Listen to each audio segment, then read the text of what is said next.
certainly apologize. We certainly apologize to our listening audience, everybody on YouTube, and we're having some real problems with the stream today. We're being attacked. We're under attack. Cyber attack, that is. Braylon Edwards, Tom Maswick, KG, Pete Spivak with us. We're going to continue to go until we crash again. But it's all good. Finish our thought where, if you're just tuning in, we were scheduled to talk to Dave Burkett today. We have since rescheduled that. We just don't want to bring Dave in and have the stream go out or anything like that. So we'll reschedule with Dave. But one of the things about his conversation yesterday is he was trying to ask Dan Campbell, Braylon, about the trade deadline and if there are players that Brad Holmes is talking to him about. And he kind of jumped up and down and said, yeah, we're talking. We'll be there. Yeah, Tom Masaway, what are your thoughts on that?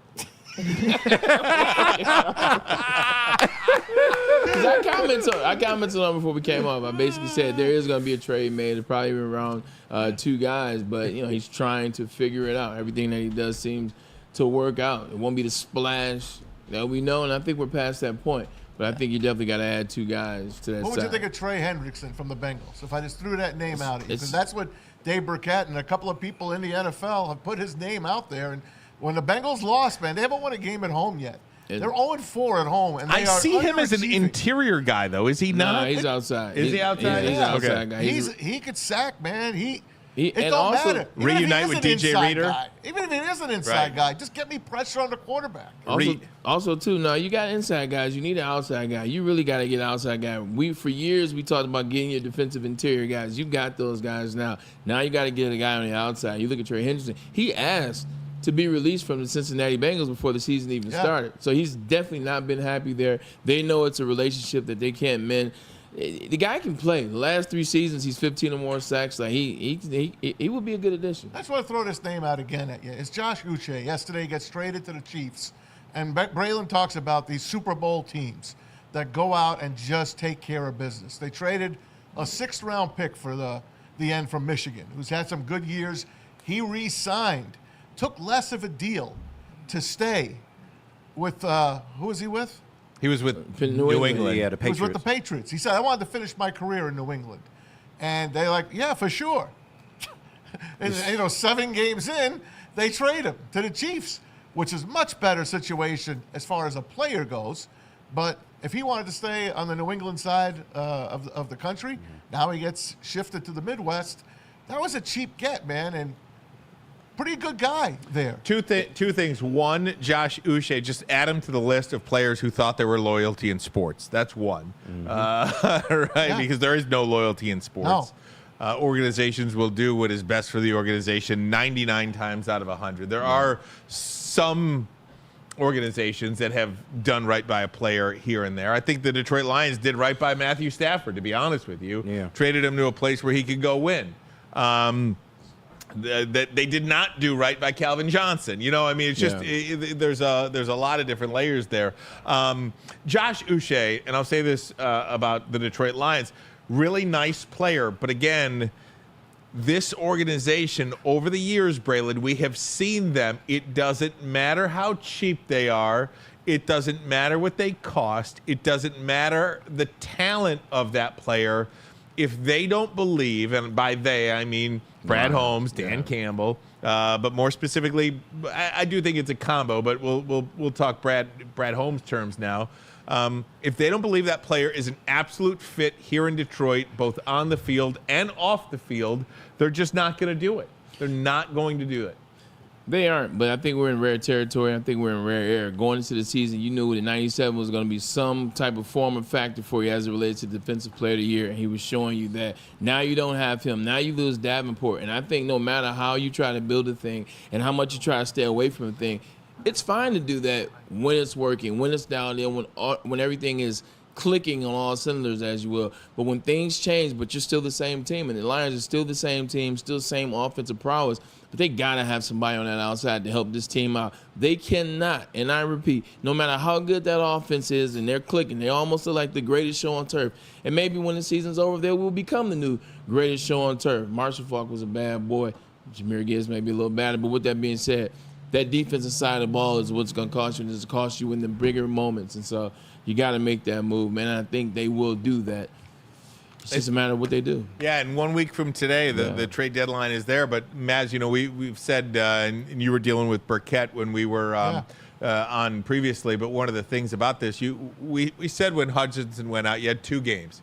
You had 2 games to really evaluate where you are as a football team, and in those 2 games, 0 sacks by the defensive line. Right, and now you're playing Green Bay, and you might be facing Malik Willis. Jordan Love can move, but he might be saddled now with this groin injury. So you might have caught the Packers on the right week. It's an outdoor game. If the weather's like today, it'll be fantastic. You're not going to have frost on the ground in Green Bay or snow, knock wood, fake wood at least. So you got a shot. But if Malik Willis is kind of get out of the pocket kind of quarterback as well, they're going to find out, man. And then you got C.J. Stroud the following week. Guys with big arms, but guys that can get out of the pocket. You can't wait. How much longer are you going to wait? Or it's like when you're selling a car. If you work at a car dealership and it's getting towards the end of the month, that's when the deals start popping up more. If you really want to get a car, end of the month is a great time to go to a dealership and work out a deal. So maybe Brad Holmes is playing his cards. Let's face it, nobody plays poker like Brad Holmes. You bring up a great point, Maz, about catching Green Bay here when they catch Green Bay. Whether Jordan Love plays or not, he is not going to be 100%. The groin is not going to be 100%. So, you know, Jim Leland always used to have a saying that it's not who you play, it's when you play them. Yep. And the Detroit Lions are catching Green Bay on a perfect weather weekend. They're catching them when their starting quarterback is injured or hurt or both. Then they go to Houston and they play I almost said Oilers. They play a Texans team that is without their best wide receiver, Nico Collins. And just today, it was revealed that their second best wide receiver, Stephon Diggs, is out for the season with an ACL injury. So that's why the spread with the Jets is so low. That's right. And when Houston Texans play the Jets this week, it's 2 points. But I think when you look at these 2 weeks on the schedule at Green Bay, at Houston, a lot of people looked at this and said, loss, yep. or potentially loss. That is the probably the 2 hardest back-to-back games on the schedule. My original, remember? I had them loss, and I swapped that, by the way. Absolutely. But again, you're catching both these teams at a pretty darn good time. Yeah, you're catching both these teams at a pretty good darn time. Basically,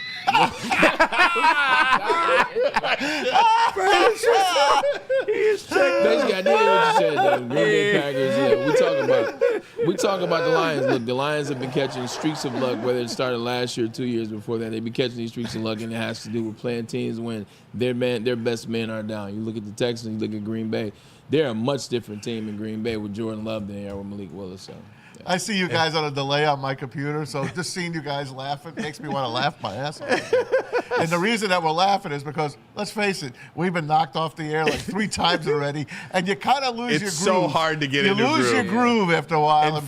In fact, we're going to do a 30-minute show. Yeah, there you go. Right? We're going to do a 30-minute show at this point just to kind of get you something, because we don't have any of our videos, we don't have any of our sound, we don't have any of our graphics, and it's fine. Yeah. Want to give you something, but there's no doubt, you know, in our business, when you get knocked off the air 3 or 4 times, it's hard. We don't know who's listening, who's not, who's in for the first time. So you don't want to repeat yourself. You don't want to go back. But I just want to do kind of a rapid fire 30-minute show at least. Talk a little Lions if we could. Monday Night Football last night. We'll talk a little Monday Night Football if we could in the World Series. But before I do that, I wanted to get to the news of the day in college football locally here, where essentially, and we don't have the graphic for you, but the Big Ten came out with a statement just moments before we got on the air that they have reviewed the incident post-game on the field between Michigan and Michigan State the other night. It's the cameras are just so far away. There's so many bodies. They cannot identify anything. And because of that, there will be no further action taken at this time. Spartans are going nuts. Right, the Spartan fans and broadcasters, they see something for sure, but the NCAA does not see what they see. And then, of course, the Michigan fans see what they want to see, I guess, as well. Because if you listen to a Spartan-driven show, Michigan should be in prison today again, and they never get anything levied against them. Yeah, sure. Have you checked the last few years, by the way? And Michigan is above all of this kind of stuff. And Michigan State, poor Michigan State. It was not their fault, Braylon. That's basically, when you listen to a Spartan-driven program, that's what you get. I know we lean maize and blue, but I feel like we're reasonable. Yeah. Right? I mean, I feel like we're pretty reasonable. Do you think Holtz? Look, at the end of the day, the NCAA does not like Michigan. They don't like Jim Harbaugh. They wish they could have gotten him. They didn't. They weren't able to get him. They gave him some suspension when he's already gone, the greener pastures, and now they're looking at the University of Michigan. Don't you think if they saw something, they would jump at it? Yeah. Don't you think the NCAA, who hates Michigan, they desperately want something to be able to punish Michigan for? Don't you think if they saw anything, they would have said something? This isn't the NCAA that's cheering for Michigan or rooting for Michigan. This isn't Fox or one of the networks. It's NCAA. Like, come on, like, give me a freaking break. Like, for them to be so outraged, and we know it starts with you, it is what it is. You guys dodged the break at the end of the day. So far, they've hit Jim Harbaugh for a hamburger, and of course for the Spygate or whatever you want to call it. Zooming with a player. Exactly. So zooming with a recruit. I don't know. I don't know what to tell you. Look, guys. I don't know what anybody was hoping to have happen. Yeah. I didn't care for the skirmish. I didn't, and I believe what it stemmed from was Michigan's taking a knee and the Spartans fired off on the ball. Now I've been watching football for a number of years. That's a no-no. That is. I can't tell you the last time. If you want to call a spade here, I can't tell you a time where I saw a team, and maybe you could send me an example, absolutely fire off the ball when they've lost the game. Yeah. In a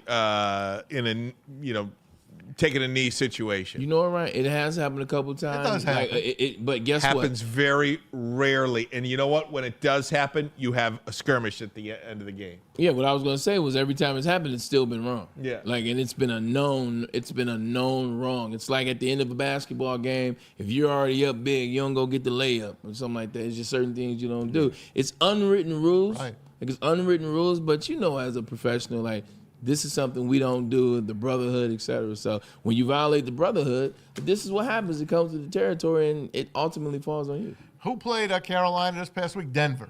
Yeah. A lot of people are going after Sean Payton because he was throwing the ball, doing all kinds of stuff at the end of a blowout game. J.C. Horn did, whose dad, Joe Horn, played for Sean Payton. Correct. And they complained, and then Sean Payton's like, hey, then play better or have a better team is what he said. And then you can go back to Greg Schiano when he coached the Tampa Bay Bucks. Remember that Miami game last year?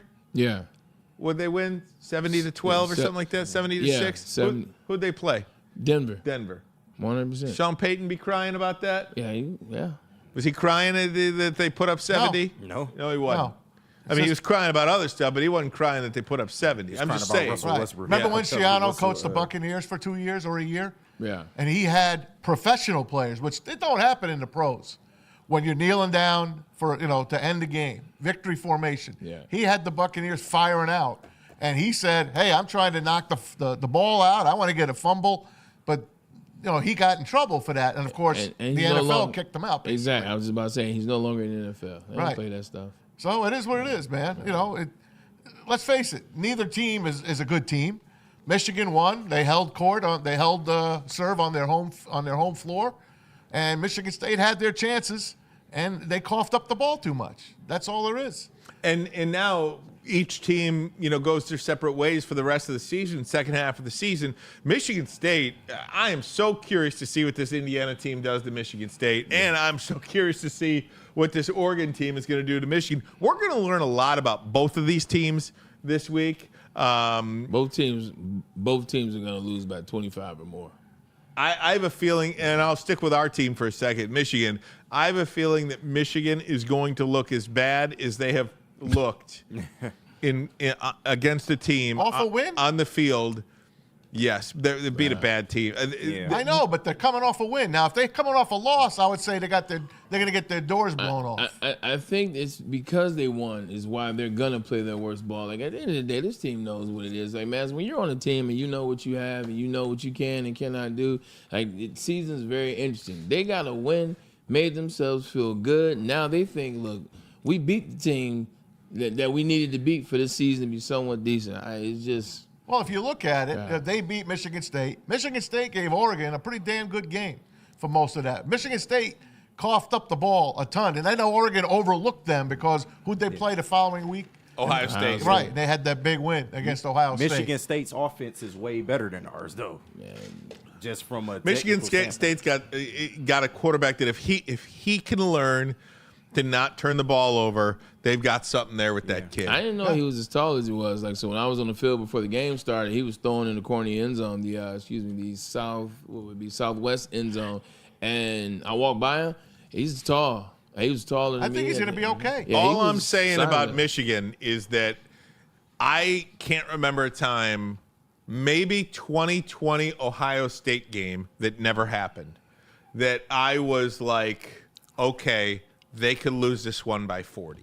You know, the two Ohio State games years before that, you never thought that? I'm just saying since. Oh, okay. I got I'm you. just saying that we're in year 2024 now. Yeah. So it had to have been 2019. But even in 2019, I thought lost they by- might win the game. They lost by 54. Yeah, but I thought they'd win. So listen, You know, I mean, I'm just saying, like, this is Yeah, I going got to you. be you guys don't bad think game. they have a puncher's chance. I don't think that Michigan has a puncher's chance again. They cannot score with Oregon. But can they hold them? If they held Oregon to 21 points, I think that would be an absolute miracle, and it should give any normal team a chance to win the football game. Spread's 14.5. If you hold Oregon to 21 points, that would be an incredible job by your defense. Yeah.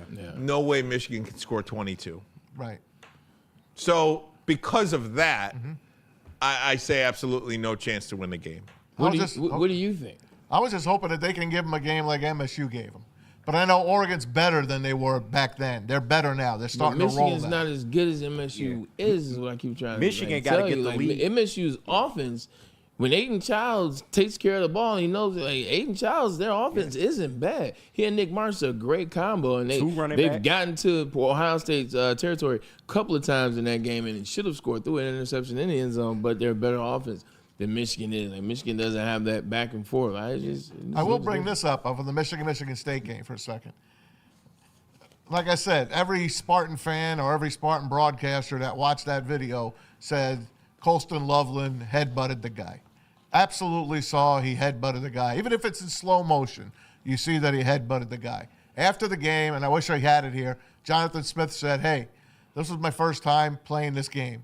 He was And great. I'll after the never, game. he says, I'll never forget what it felt like in that game, and I'll never let that happen again. And if you remember years ago when you know who came, Mark D'Antonio, and he's like, they can laugh all they want. They can laugh at us. I forgot his quote. Pride comes before the fall. Yeah, and then pride comes before the fall. So I think they might have themselves a pretty good coach and a guy that's got some pretty decent players here. Would they have 45 new players this year? That's what Michigan needs next year, by the The way. interesting thing about that, Madsen, too, you might have some validity on that, and it is a scary situation because remember, it too was on the end of a Michigan run. It was on the decline of what Michigan was about to be. It was Facts. the end of Lloyd Carr. That ends. Mark D'Antonio, he takes over. It's kind of like the same thing now, if you will. Feels It's the that end way. of Harbaugh. It's Michigan trying to figure it out. Same thing with Michigan State. It is eerily similar. Yes. Can I just Very say, much so. we hired two coaches in this state last year, John Smith at Michigan State, Sharon Moore at Michigan. How did both universities miss out on Kurt Signetti? I don't know. Maybe his age. Maybe he aged out. I have no idea. Maybe That- they went with the younger guys. He's 62 years old. That Signetti. guy is as good a coach. He is. When you can turn around Indiana, that is something. It's Yeah, remarkable. Indiana's going to make the playoffs this year. Hold on. Let's not play these games. Like, it's 2024. You cannot be out here hiring 62-year-old coaches when the main reason why Jim Harbaugh had finally clicked is because he dialed into the younger culture and he chose to connect. You're not hiring 62-year-old coaches at this day and age, no matter how good they are. If you're going 62, it better be Nick Saban. Right. It better be one of those kids. You won't have that connection. Indiana's a different program. Indiana's a much different program. It's easier to sell to Indiana's regions and, hey, board members, hey, this is the guy you want to bring in. We promise he can connect. You can't sell that to Texas or Michigan or Ohio State or 62 in 2024 is nuts. What's this? And I know you don't know it yet. Nuts. I don't have look it it up. Michigan State, Indiana. What's the number? Let's take a guess. I'd say Indiana. Plus Where's the that- game? Where's the game? That's in East Lansing. I'd say Indiana -6. That low? I mean, I have no idea. Can you get me a number? I'll give it to you, but I'm Give going it to to me. I'm going to guess yeah. 10. I say Indiana -11. Yeah, I'm going to say 10. Yeah. Let's see. Yeah. So I mean, I would say Indiana's going to win by at least 14 points. Them jokers are good, man. You know, They Indiana run will the win ball. by at least 14, and I think Michigan loses by 3 touchdowns at the very least. 21. It is 7.5. Oh, So I was close. you were. Hey, both the games are 3:30. Both are home games. How about it? That's a rarity, isn't it? Ohio State, Penn State. Let me ask you this question. After watching this game, will you feel this or this? Will you feel like, yeah, these teams are deserving of where they are, and these teams really are like that because they're 3 and 4? Or will you feel like, man, I knew these teams aren't that good? Which one do you think you're going to lean toward? After watching Ohio State, Penn State Yes, this they're weekend, 3 and 4. I think this game is all about Penn State. Ohio State's a 3.5 I point feel like favorite. I know who Ohio State is. Yeah. I've watched them play against Michigan State. I've watched them Nebraska. play against Nebraska. I've watched them play Oregon. against Oregon. They are not that good of a football team. Yeah. They just aren't. And when Michigan plays Ohio State, I'm not going to have the same feeling that I do this week against Oregon. That quarterback sucks at Ohio State. He is no good. Really? That coach sucks. He is no good. Ryan Day. I will not have the feeling against Ohio State that I have this week against Oregon. They got a quarterback, Oregon. They got a coach, and they're going to come in here and truck Michigan. They're going to do that, Oregon. But Ohio State, this is James Franklin's year. If James Franklin wants to do anything at Penn State of significance, you've got to win this week because this is where Ohio State is ripe for the taking. If you can't beat the Buckeyes this week, you have no business being at Penn State. Yeah, Oregon was legitimately 2 bonehead plays away from losing to Ohio State. So I'm not going to go that far. If you feel that good about Oregon, then you got to feel somewhat that way about Ohio State. They just got playmakers. Oregon's getting better. Ohio State's getting worse. Yeah. But this is a bad year in college football, just like it is It in the is. NFL. So Yeah. they're staying where they are is still much better than the teams that are in the next tier. So I think Ohio State still. Yeah, we'll So talk you like about them that this later. week? said what? You like OSU -3.5? I like Ohio State. Like I like Ohio State. I will always say this about Penn State. Until I see it, I don't believe it.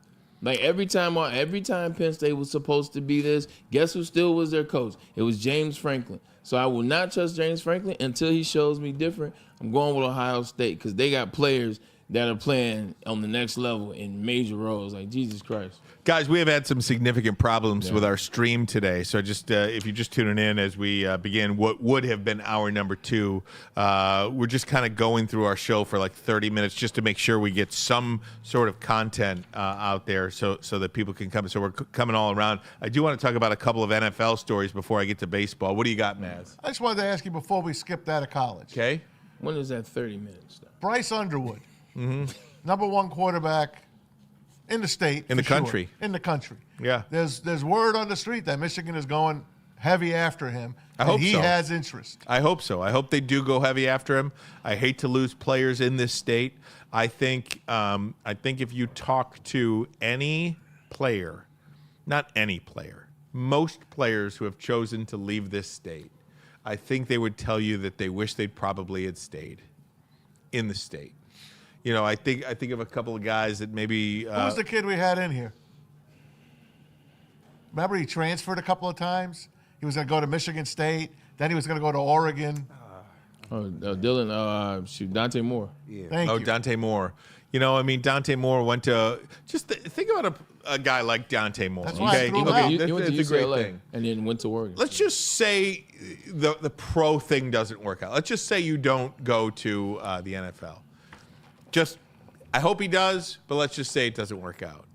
You know, if you wear that Michigan jersey or you wear that Spartan jersey and you want to come live where you're from, just the ability to make some money. Yeah. in your home state. You'll never buy another dinner. Because people know who you are. Right. You know, you can get a job. You can get, somebody's going to hire you. Somebody's always going to ask you ways to make money. Whether you want to look at Andy Dirks. I mean, I'm just using Andy Dirks for became a great realtor. He became a great realtor. Mm-hmm. You know what I mean? Team Broadwell. You play for the teams here, and I'm not saying you can't do that in L.A. or Oregon or Portland or wherever you want to do that. But if you want to be I don't know, like kind of a businessman after the game leaves you, because the game leaves everybody after the game leaves you. If you want to be some sort of a businessman or have some investments where you're from, it's a lot easier to do when you wear that maize and blue or you wear that green and white. I think of my buddy, great family when I was covering high school football for Fox 2, Cass Tech, Dior Mathis. You know, Dior Mathis, one of the top 5 players in the state, went out to Oregon to play college football. Yeah. And he had offers at Michigan and Michigan State and everyone. Went out to Oregon to play football. But after he played at Oregon, he didn't make it to the NFL, comes back here to live. And it's great. He's doing just fine. But, nobody really knows who Dior Mathis is. If he goes out to Portland, you want to do radio in Portland, or you want to do whatever. Whatever. I think guys like that, it's so much better for them and their lives post football if you stay closer to home. How much money is Bryce Underwood? Yeah, now it's a different game though. Right? How much is he going to make? So that doesn't Dave matter. Portnoy said, "Hey, $3 million from him." Everything I just said, forget it, because now you're making I don't millions. know if $3 million don't make I it. forgot about that part. Right, Bryce Young, his efficiency is interesting, so we'll see how that plays out. But just a rough shell, he'll make somewhere between 10 and 12 throughout his career. Mike Weber's another one. Good one. Somebody just put it in there, Mike Weber. Yeah, Mike Weber went to Cass and went to Ohio State. Now, that's 100% true, but at the same time, these institutions, the bigger ones that aren't here, like the difference is, like when you play at Texas, which is in Austin, or you play in Tennessee, which is in Knoxville, you play in Baton Rouge, or you play in Oklahoma, which is Norman. Like, those boosters and those cities and those institutions, they're building equity with you. They're building you in the real estate deals. They're built like the build is interesting. The build is more. When you go back as a former LSU Tiger or a former, it's major. It resonates throughout that area. Here it's like, Michigan's very arrogant. Even though you graduate Michigan, you still got to be in the know. Mm-hmm. You still got to be in the right rooms. You still got to be in the right, you know what I'm saying? So I can understand why guys go to those bigger institutions that aren't at home. Because those places make it easier. They make it easier for those deals to take place after. I'll never forget doing radio in the day with Mark Spindler, good friend of mine, good friend of ours. Detroit loves Mark Spindler, the Spin Dog. The Spin Dog. He went to Pitt, University of Pitt. His dad, when he was going out on all these recruiting trips, he said they'd fly him out, and he used Iowa as a point of reference. He gave me a story about Iowa. They flew him out to Iowa. He gets on the tarmac. He walks out, and the Iowa girls are all there waiting for him. They're all there waiting for him. They get in the limo, and they go do their thing. They go to restaurants. They go to clubs. Of course, they go to Carver Hawkeye Arena. They go to the stadium. They look around. When they look up to the Children's Hospital there, that's in Iowa. And, I mean, they laid out the yellow carpet for him. The corn maze carpet for him in Iowa. And he was real close to going to Iowa. And then Pitt came calling. He wanted to stay close to home from Scranton, PA. And he wound up going to Pitt. And then, of course, Lions and Jets for his career. But they roll out. I mean, you saw Blue Chips, guys. If you haven't, it's a great movie for you to watch. Nick Nolte and everyone else. Shaquille O'Neal's in that. Anthony Hardaway. Fantastic movie. But that told you what college sports was. Now, throw $3 million on top of all of that. And it's who offers you the best experience. That's where you're going to go. Is Michigan going to do that? And I have my doubts. Right. That's where I have my doubts. Those movies ruin my recruiting process. Talking about He Got Game and the Blue program. Chips. and blue chips because I was expecting the butt naked chicks and Yeah. bags of money and Right. the John Deere tractor, but it's not what I got in Michigan, man. I got a Kappa party. Jimmy King said the same thing. Michigan didn't show him anything. I got Right. a Kappa party. I got some Michigan, Kappa though. punch. I didn't drink, so I didn't drink. I actually had a headache.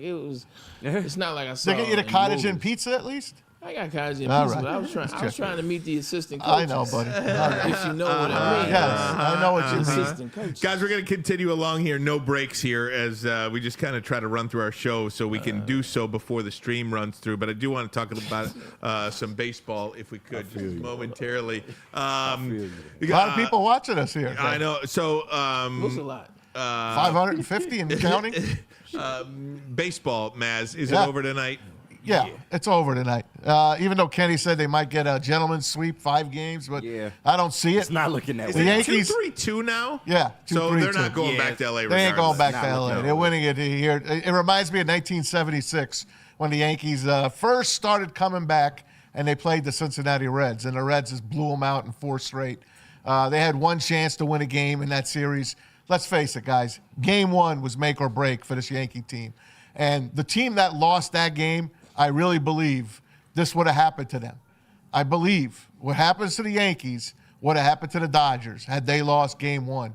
But to win it like they did with Freddie Freeman hitting that grand slam, then he hits another home run in game 2.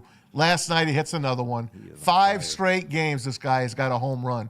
And they're effortless. It just breaks It's you. effortless. It breaks you. You have nothing. And then Aaron Judge is giving you nothing. Less than 0 he's giving you. Choke. They're playing hard at the end of these games when it's over. Walker Buehler looked like the Cy Young winner again last night. He looked great this playoffs. He'd make a great Tiger next bring year, him home. guys. You know Scott Harris and that crew loves reclamation projects. Bring Walker Buehler to the Tigers next season. I promise you, that would be outstanding. When we talked about the loss, the Dodgers and the Yankees last Friday, one of the big things we talked about they messed around and they let the Stars get hot. And against the Dodgers and the Padres. Yep. They let the Stars get hot. Only Hernandez, only Muncy, only Eastman were the only ones that kind of were contributing with the bats. And then here comes Shohei. Here comes Mookie. Mookie's hitting home runs back-to-back games. So they came into this hot. And that's what's happening. You see the Stars they're driving the fork. They're driving it for everybody else. Shohei's getting involved. Freddie Freeman. Playing with a separated shoulder. This is what Freddie Freeman did when he was with the Atlanta Braves. Freddie Freeman just comes through in the biggest moments. He came here. He had that championship pedigree. They add him to the team, and my God, is he having one of the best, if not, it's a magical World Series for him. He's had a home run He's in every MVP. game. He was MVP, Maz, after game 1. If Yep. he only had 2 more hits, Just like Gibby. because In it was the 88. moment. You'll never forget that Was moment. it, Gibby was the MVP of that series or no? I'm not sure, but he Or should have been. Hershiser, maybe? Probably the Yeah. Bulldog, but I'm just saying Yeah. he's the MVP He's the because only he member- won him the series. You only remember that moment as Gibby. Correct. And you know And what? then- He and then broke you the maybe- A's that game. They broke the A's. The A's were the best team in baseball. They won 108 games that year. Jose Canseco, Mark McGuire, Eckersley. Ricky Henderson, Eckersley, Dennis yeah. Eckersley, Ricky Henderson. Carney Lansford. Ricky. It just happens, Was man. Tony Phillips on that team? I don't remember. Tony the Tiger? Do not remember. Rest in peace, by the way. Tony the Tiger. Is he But- dead? Yeah, he's gone. He's gone. Gosh. He's gone. But what did I tell you guys in the playoffs? Yankees aren't winning the World Series. And then what did they do? They wound up getting to the freaking World Series. But Cleveland and the Tigers, I Better. swear to you, had a better chance to beat the Dodgers than this Yankee team. I believe you do. You've They been saying that can't all pitch. year. They can't pitch. You've been saying that all year. Now, did the Yankees replace Boone at manager? I hope so. Really? I do. I do. Most people in New York feel that way? Yes, absolutely. And Brian Cashman should be gone too, Yeah. the general manager. I'm sorry. I feel They like should be this- gone. They need a whole new reboot. Just listening to some of my Yankees friends, former teammates, friends that I met when I was out in New York and listening to Mavs, I got a feeling even if they would have won this World Series because we know it's over, Cashman and Boone would only be given just a little bit more rope. Or how loyal are they in New York? The Steinbrenner You know what's family funny? likes them for some reason. You know what's funny, though, is we talk about, replacing Aaron Boone and replacing Brian Cashman. Aaron Judge has been absolutely miserable in this Horrible. World Series. He been a ghost, John Cena. Does he have one hit? He's got 4 hits, 3 or 4 hits. Not in the World Series. In the World Series, oh, he's got one game one. Yeah. He had. He's batting like 120. And if that 131. guy does anything, I see him. He's got one hit in the World Series. That's it? 1 for 5, 0 for 4, 0 for 3. He got a hit in game 1. He's got 7 strikeouts. Yeah. 7 strikeouts, 1 for 12. Yeah. That's just. I mean, His postseason numbers are bad. So, Everybody else he's around A-Rod. him I'm got just. hits. I'm just. He's A-Rod. I'm just saying, you get your coach fired, you get your manager fired real quick. A-Rod brought when one your home. star player goes 1 for took him 12 with 4. 7 Yeah, Ks. it did, but Can you imagine if they can't re-sign Juan Soto next year? $600 million. He's got to get it. The Mets will probably outbid the Yankees. I know who has that money. They're in the World Series now. The I know, Dodgers. but I there's no way they're getting him because baseball wouldn't have let that happen because there's no beating them.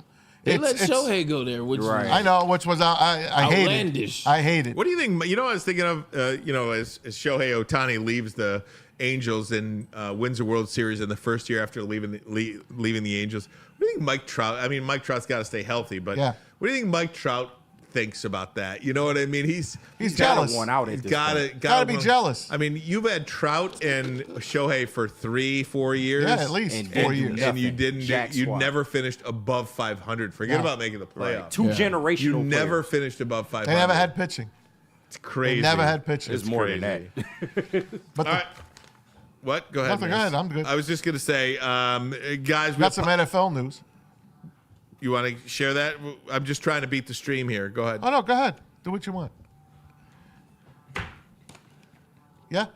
We're gonna end the show, guys, just because we've had some problems with the stream here today, and it's started, it stopped, it started, it stopped. So we wanted to give you 30 minutes of content at least. So we kind of went through a bunch of different things. We're gonna take a look at it and hopefully build it back up and hopefully be fine for tomorrow. But that's it. Bray, you want to get us out? Hey, look, we apologize. Tomorrow we'll be better. That's all we have to say. We appreciate you guys for tuning in. We appreciate your love and support. We'll see you guys tomorrow with a better show. From my man KG, Tom Mazaway, P. Spivak, and Ryan Ermanni. We are Ermanni Networks with Maz, and we will see you mañana.